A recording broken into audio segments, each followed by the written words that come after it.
Doom 1993 is widely regarded as the first successful first-person shooter, which is a genre that kinda seems to be overdone nowadays.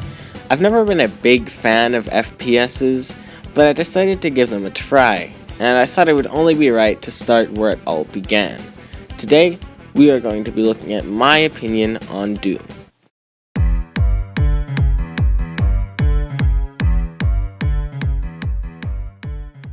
So, Doom is widely considered the game that defines first-person shooters, and possibly one of the most influential games of all time. Playing it now, while certainly underwhelming, does really help me realize how many games are shaped around it. I did say underwhelming because, let's be honest, the game is a little outdated. At the beginning, the controls started to get on my nerves, and it was really odd not being able to look up or down. Now, after beating all 4 episodes, I feel like the controls are fine, they just take some getting used to, and they definitely grew on me.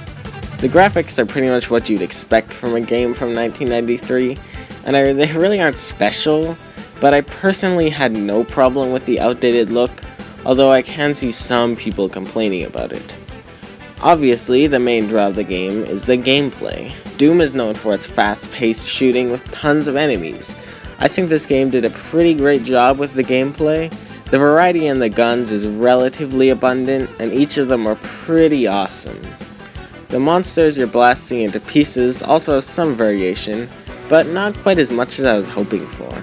There's barely ever any slow parts, and the developers always try to throw monsters at you anytime they can. The one annoying part for me at least was swapping weapons, which is kind of a hassle to do mid-fight. It wasn't hard to do, it just took too long. Anyways, I gotta warn you, if you don't like the gameplay, you aren't gonna like the game.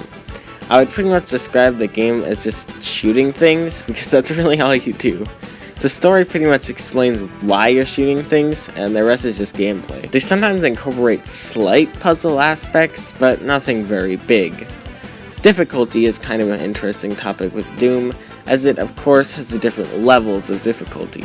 But playing it on the basic one was actually a pretty big challenge, at least in some parts. Now, you can just kind of cheat at everything by saving the game every 3 seconds, but without doing that, it's a pretty hard time. While the first 3 episodes are more average with some difficulty spikes, the last bonus episode is really difficult. Not to say it wasn't fun, as the addicting gameplay had me trying again and again. In terms of length, the game is pretty short, but that's pretty much what I expected. For the price, which is super cheap by the way, it's well worth it. I got both Doom 1 and Doom 2 on sale for 99 cents each, so the 5-ish hours each of them will give you, I think it's a great purchase. Speaking of Doom 2, I'm not going to do a full review on it, as it's practically just more Doom 1 with some new enemies and guns, but it is still a blast to play. I personally got this game on my PS4 and I had no problems when running it, as you would probably expect. I got the second one on my Switch to kind of see the difference, and to be honest, there really wasn't one at all. I did prefer the DualShock controller over the Joy-Cons, but that's just my preference. I also bought Doom 3 on my Switch, which I will do a full review on, as it's pretty different from this game. And don't worry, I'm planning on getting the 2016 version of Doom soon. Overall, Doom is an excellent buy and a game that really did mark a historic point in gaming. I think everyone should have the option to experience it for themselves. I am only going to give it Doom a B, which may seem kind of bad, but it's really not. The game is great, just kind of outdated and not anything particularly amazing. But anyways, thanks to all of you guys for watching. Make sure to like and subscribe if you enjoyed, and I hope to see you again in one of my future videos. Bye.